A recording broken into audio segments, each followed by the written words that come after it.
Bueno, buenos días. Vamos a dar inicio a la tercera jornada del Congreso.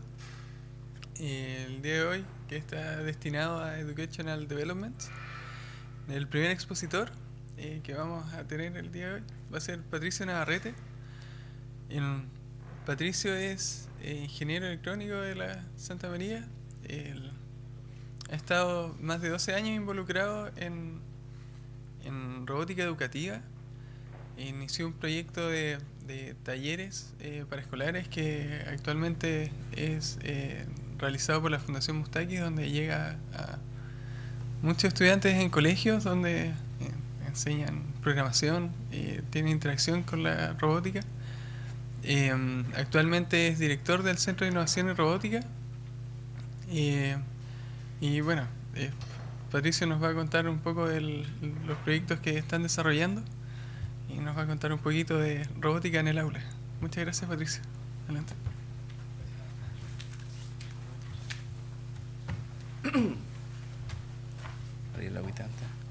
Bueno, como puedo introducir colega aquí, Cristóbal, yo he estado harto tiempo metido en lo que es robótica educativa y ha sido una herramienta que ha evolucionado en Chile, pero la idea, voy a tratar de comentar un poco, es cómo ha evolucionado, cuál es el contexto actual de lo que es robótica educativa y cuáles son las brechas que aún quedan por resolver y cómo nosotros como Centro de Innovación y Robótica estamos tratando de poder aportar a ese estatus actual de lo que es robótica.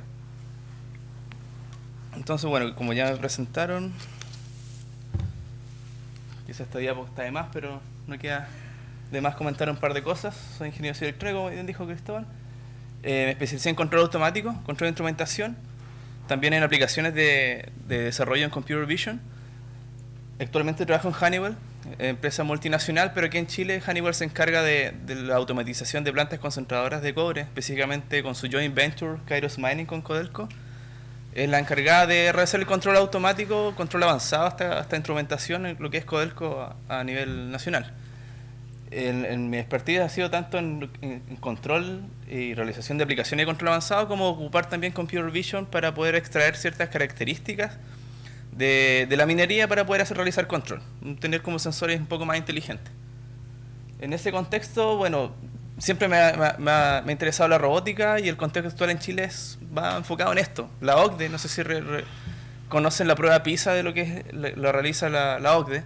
La prueba PISA evalúa estas tres características o tres partes del conocimiento de lo que es un estudiante en colegio, lo que es lectura, matemática y ciencias, y los últimos resultados salieron el pasado año, donde dice que Chile, si bien es cierto, ha tenido una mejora pequeña mejora en lo que es lectura, pero en matemáticas y lo que es ciencias naturales se ha mantenido en relación a lo que es el promedio OCDE. De hecho, aún más dramático este tema ha sido de que existe como un nivel 2 de desempeño. ¿Qué significa el nivel 2 de desempeño para la OCDE? De las habilidades mínimas para que un estudiante de un colegio pueda extrapolar matemáticas y ciencias naturales en su vida cotidiana.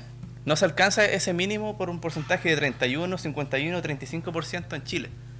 Y aún más dramático es el tema de segregación socioeconómica, donde dicen que los quintiles más altos, o sea, los que tienen niveles socioeconómicos más altos, están con un puntaje sobre 100 puntos respecto a los niveles socioeconómicos más bajos. O sea, es algo preocupante, ¿no es cierto? Y bueno, ¿cómo mejoramos esta situación? ¿Puede ser la robótica educativa un aporte en esta situación actual, lo que es a nivel país? Yo creo que sí, pero esto contrasta con lo siguiente. Este es un presupuesto de un colegio, bueno, Escuela Básica Pablo Neruda, que esto es público, ¿no es cierto? Uno puede ver cómo se desglosa el presupuesto de un colegio, y esto es, o sea, que dice que infraestructura gastan el 79%, equipo humano un 18%, pero en particular en materiales de aprendizaje y equipamiento es solo un 0,8% de todo su presupuesto. Y eso son alrededor de 14 millones de pesos, y eso significa que desde computadores hasta arreglar inclusive data show, o si es que la pizarra está mala, etcétera. Entonces, ¿cómo un colegio que tiene estas características, ese nivel de presupuesto, puede alcanzar soluciones que están a nivel de mercado en este monto? O sea, alrededor de la implementación de un laboratorio de robótica está, según esto, 4.250.000 más vidas si es que uno busca en Google, por ejemplo. Entonces, ¿cómo puede ser la robótica una solución a esto si es que colegios con este nivel socioeconómico no pueden acceder a eso? Entonces, ¿Qué pasa con los establecimientos educacionales en Chile?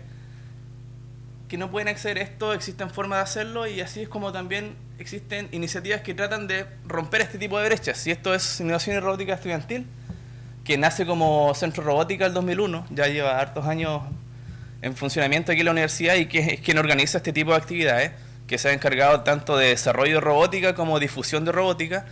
Ellos, en su momento, yo cuando pude liderar desde el 2011 al 2016 esta iniciativa, intentábamos romper esa barrera socioeconómica, llevar eventos gratuitos también a la gente, y dentro de alto nivel de conocimiento, pero también para escolares también se hacían actividades. Están los interescolares de robótica, la competencia robótica, etc.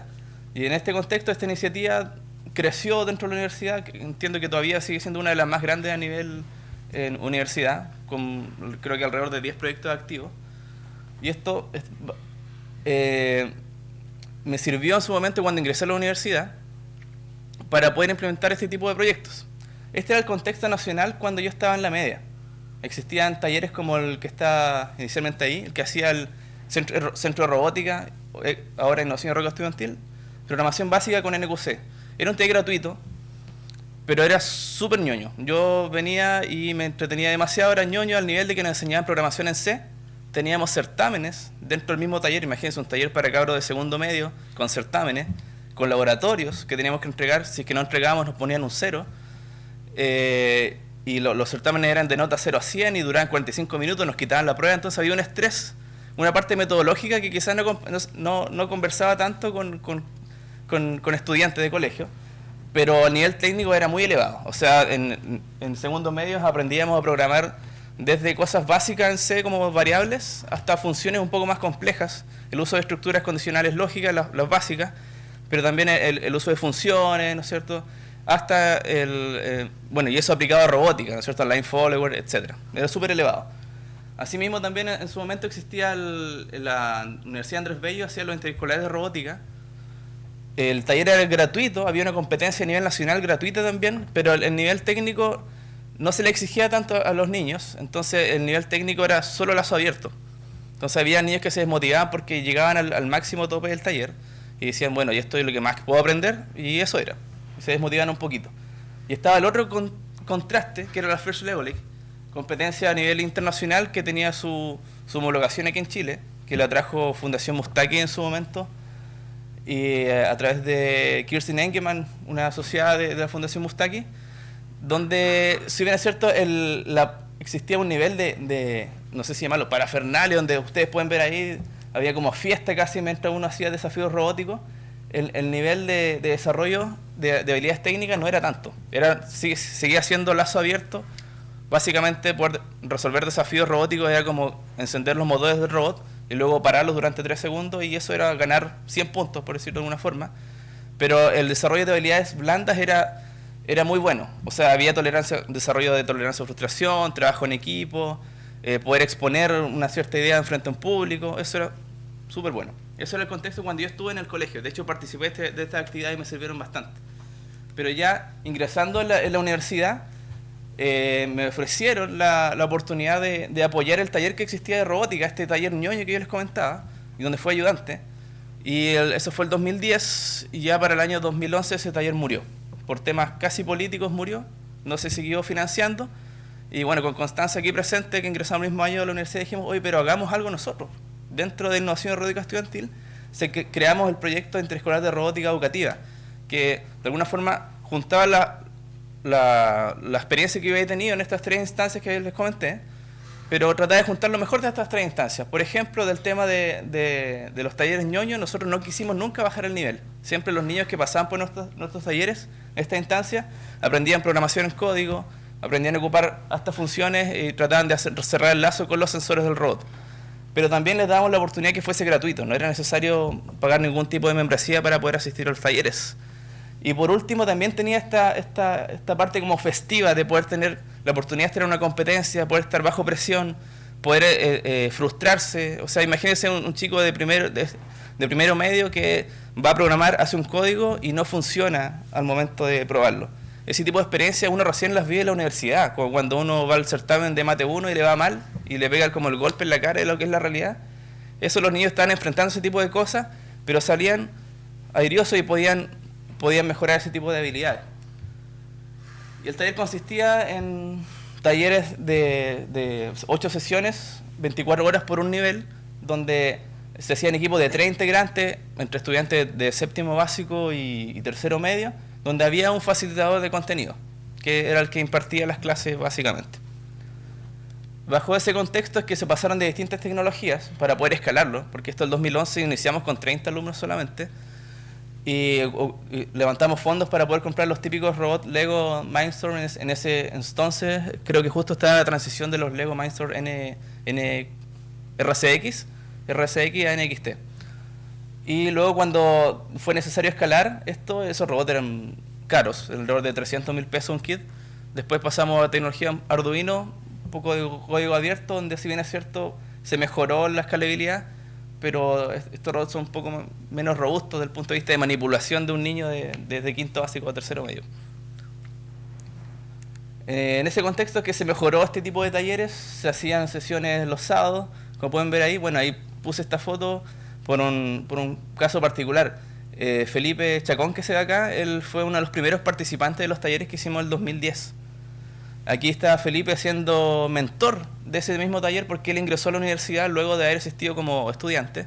Y luego él estuvo a cargo de esta iniciativa. Hace poquito nomás se tituló, creo que este año estuvo en la ceremonia de titulación.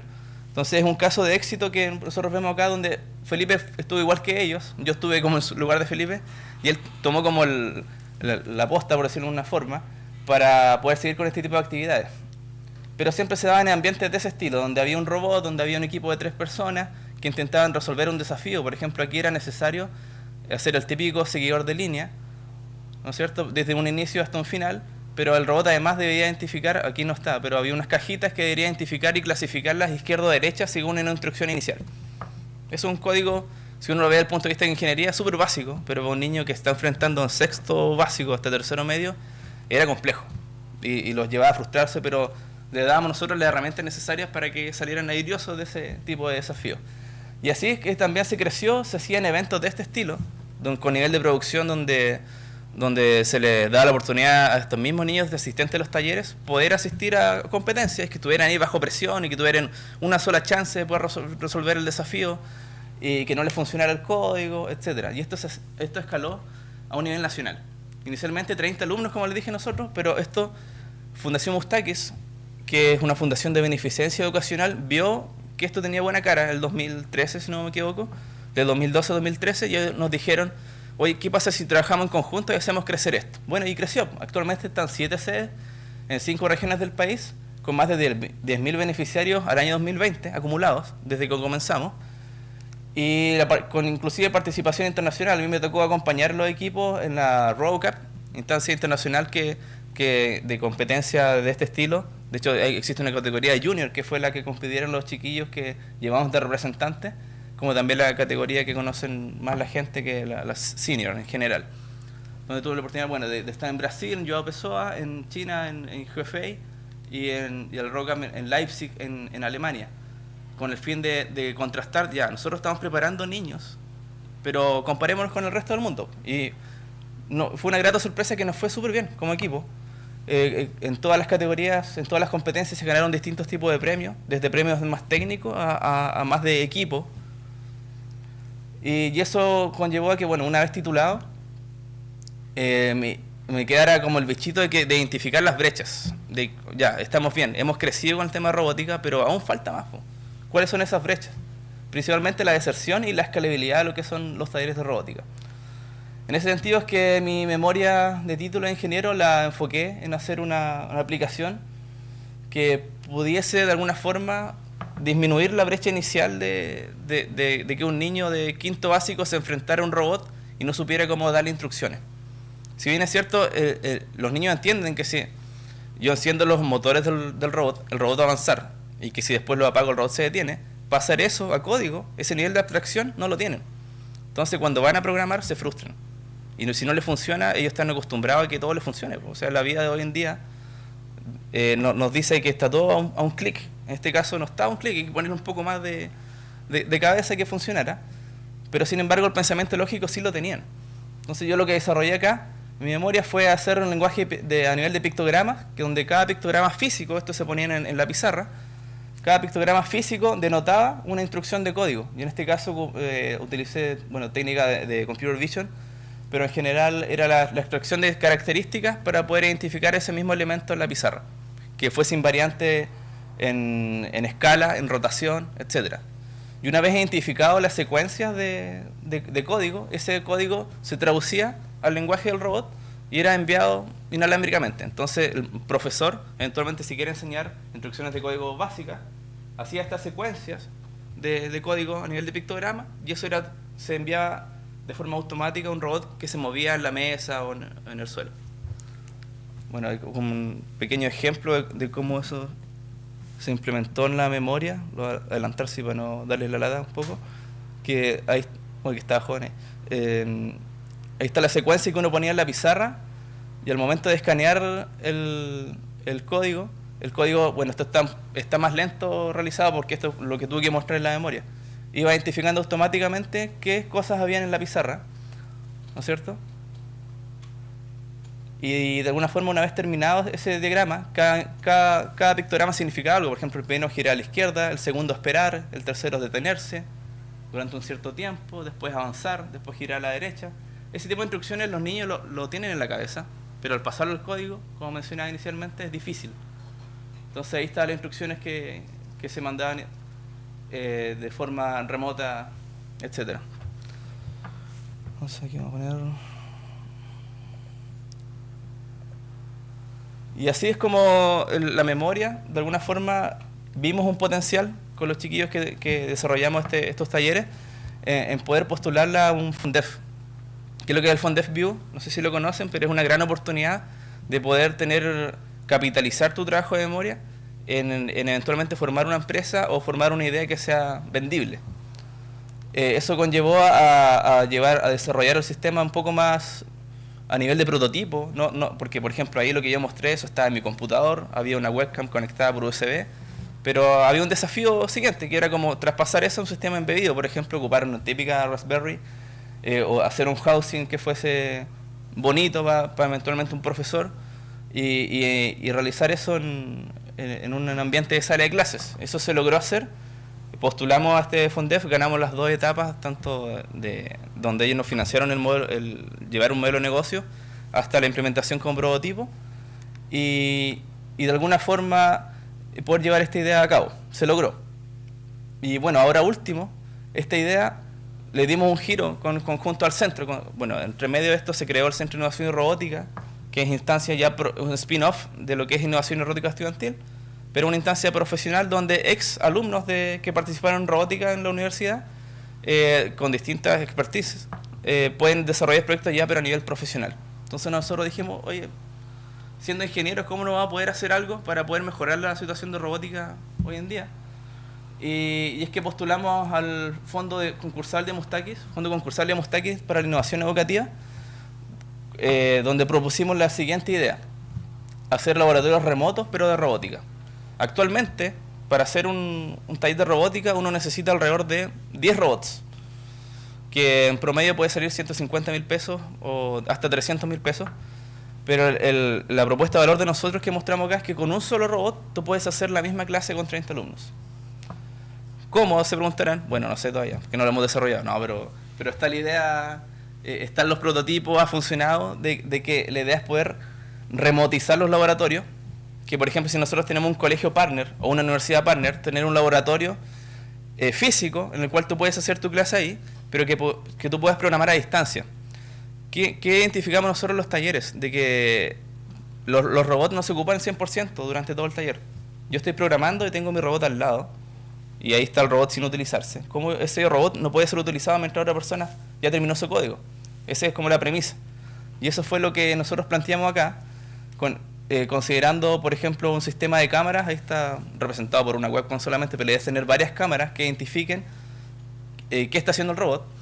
Y la idea es que mediante un computador o un sistema embebido apropiado que pueda ser de servidor cliente, yo pueda conectarme desde cualquier lugar que tenga conexión a internet y poder programar remotamente este robot. Y por ejemplo, si el robot está siendo utilizado, mi programa va a quedar en cola. Y si está libre, se va a ejecutar inmediatamente. Obviamente tienen que, aquí también están incluidas rutinas de poder regreso a un punto inicial, porque imagínense que yo doy instrucción de código al robot, y el robot se muere, se da vuelta, ¿no es cierto? Ese tipo de cosas tienen que estar resueltas y esos son los desafíos que tenemos que enfrentar ahora. Pero es la propuesta de valor que dimos en esta postulación y generó bastante impacto. O sea, de 400 proyectos que postularon, fuimos seleccionados 7 en esta línea. Creo que somos 2 en la línea de... Solamente 2 que han seleccionado, 3 que han seleccionado en la línea de innovación para la educación. Y es una propuesta que se ve ambiciosa, pero que queremos lograr con ya nuestro nivel de expertise y conocimiento en el tema de robótica educativa.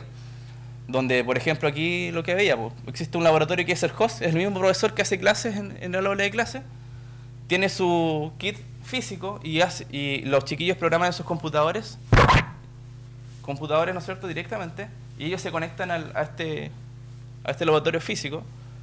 Lo otro que se mejora acá es que cada niño puede programar. Anteriormente, como teníamos un robot cada 3 personas, solamente uno programaba. Y creo que esto nos pasó a todos en electrónica, que los laboratorios de electrónica también no eran uno a uno, sino que eran como grupales. Y siempre hablamos del tercero de grupo. El tercer grupo era como el que hacía el informe, por decirlo de una forma. ¿No es cierto? Aquí pasa lo mismo. O sea, los niños, el primero que está con el computador aprende, el que está al ladito ese aprende un poquito menos, y está el tercero de grupo que se aleja del aprendizaje. Entonces el aseguramiento del aprendizaje no se logra. Nosotros apostamos acá que sí lo vamos a lograr, de que cada niño vamos a poder medir de qué forma está aprendiendo, cuáles son sus brechas y poder ayudarlo. Esto obviamente conlleva también desarrollar un programa de estudios, poder trabajar con especialistas en metodología, pero la parte técnica, la parte desafío de implementación, eso nosotros tenemos la capacidad por el nivel de expertise que tenemos dentro del centro. Y así también existe otro esquema donde hay un profesor cliente que no tiene esto físico en su sala, pero sí tiene acceso a internet, y también puede pasar el mismo nivel de contenidos que ese profesor que tiene físicamente esto en su sala. Esa es la propuesta de valor que nosotros estamos dando, y eso significa que, por ejemplo, si tenemos un colegio host aquí en Valparaíso, por ejemplo el Salesiano, que es muy partner de nosotros, o el colegio alemán en Viña del Mar, que tienen los recursos para tener esto, poder disponibilizar eso, aunque sea un colegio rural que tiene solamente conexión y una sala de computadores con conexión a internet, y poder hacer el mismo traspaso de conocimientos. Y así es como se espera también escalar esto a nivel nacional, bajo misma figura de cliente remoto. Y fuimos un poco más ambiciosos. Nosotros dijimos que de aquí a 3 años vamos a tener la primera competencia remota aquí en Chile. ¿Qué significa eso? Que no es necesario que tú vengas al gran evento de competencia robótica porque no tienes recursos, porque está caro, no sé, el pasaje, el hotel, sino que tú, estando dentro de tu conexión a internet, puedas participar remotamente en una competencia y poder medirte frente a otro tipo de partners. Y ese es lo que estamos implementando y ese es el contexto actual.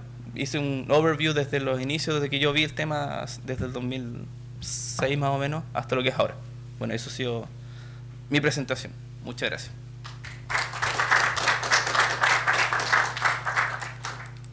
Gracias, Patricia. ¿Tiene una pregunta?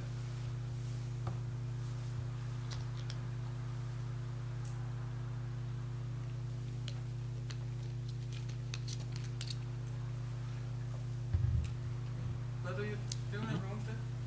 Para estos laboratorios remotos, en la robótica de repente uno puede enseñar hartas cosas, no sé, hay 400 tipos de plataformas diferentes. Sí. ¿Están pensados para utilizar un robotito específico? Claro. ¿Produce complicaciones si es que uno quiere utilizar otro tipo de plataforma? La idea es poder inicialmente validar con un robot móvil. El típico robot móvil de plataforma Arduino que pueda tener cierto tipo de sensores básicos, desde ultrasonidos hasta sensor de línea, etcétera, y con distintos actuadores, servomotores. Pero también está pensado en poder implementar otro tipo de conocimiento a distancia. Por ejemplo, hablábamos recién, yo podría tener una instalación remota con PLCs, o con cintas transportadoras, o con sensores un poco más complejos, que son carísimos, y yo podría remotizar eso y enseñar ese tipo de cosas, quizá en colegios técnicos. Pero estaban pensados en eso, pero inicialmente en la etapa de validación son con robot móvil asociados a escenarios de competición clásicos, desde seguidores de línea hasta sumos, por ejemplo. Sí.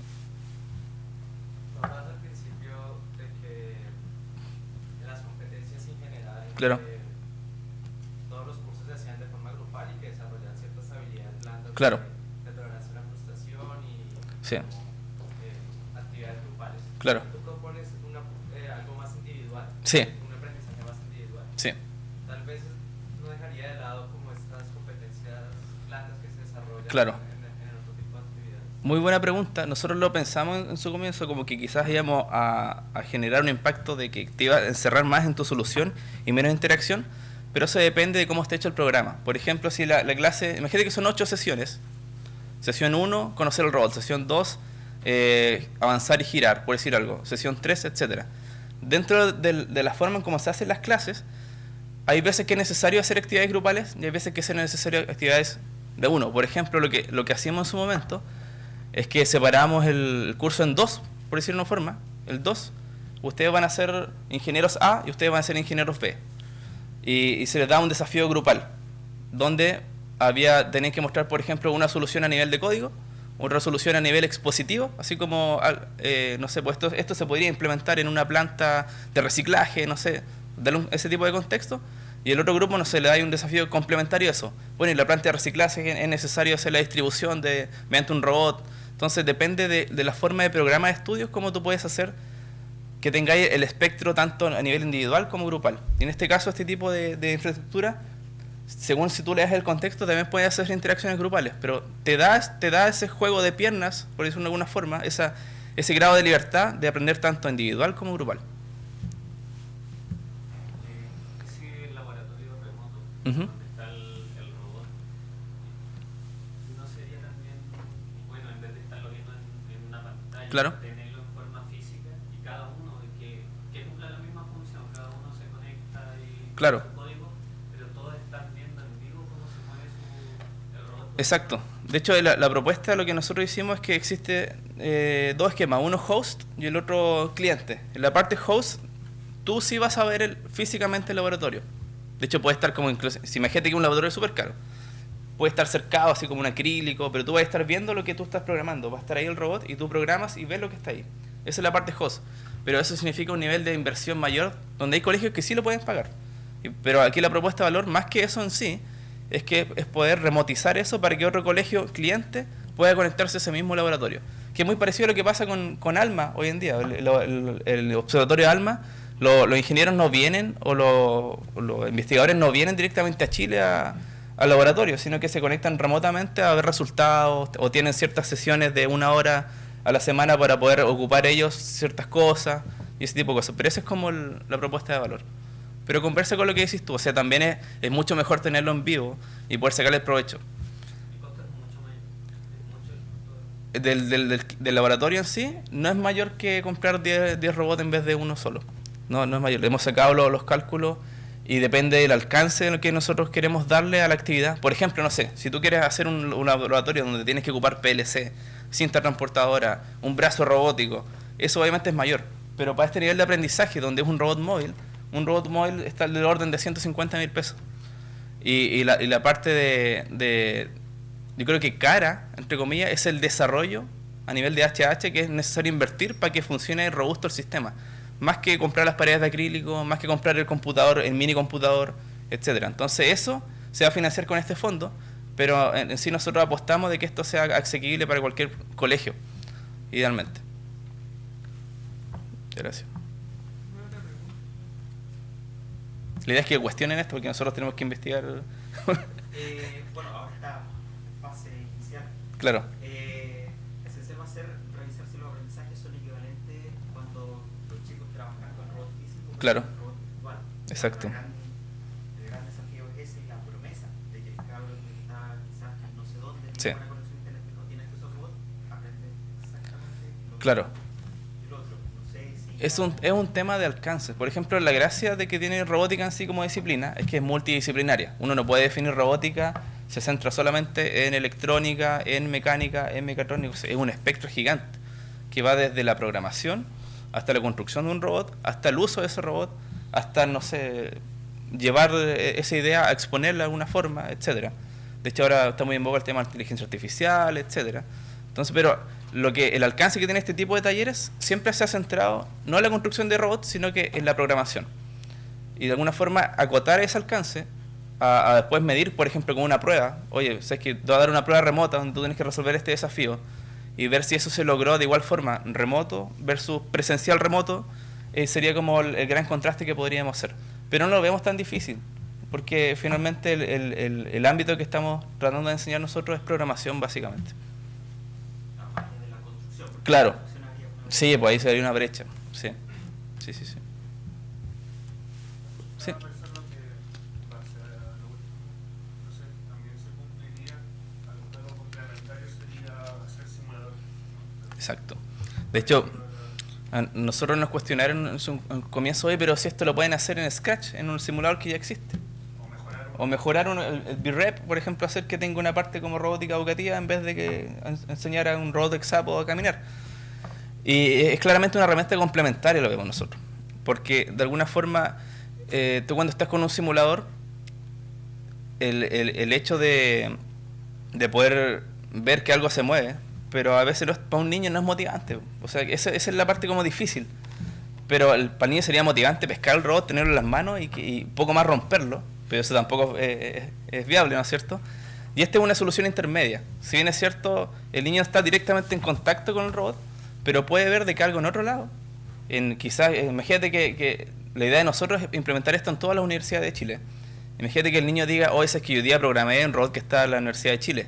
¿Quieres ver mi video? Mira, lo programé y hizo esto. Entonces, jugar con ese tipo de motivaciones que son complementarias, que no puedes tú tener en un ¿cómo se llama? En simulador, ¿no es cierto? Pero quizás sería bueno implementar una etapa previa, antes de tirarse a la remotización, una simulación que valide tu código, para que no eche de perder, por ejemplo, le da al servomotor un grado más que no tiene y no existe un enclavamiento, por ejemplo. Son cosas que hay que pensar y que vamos a tener que resolver. Gracias. Gracias, Patricia. Muchas gracias.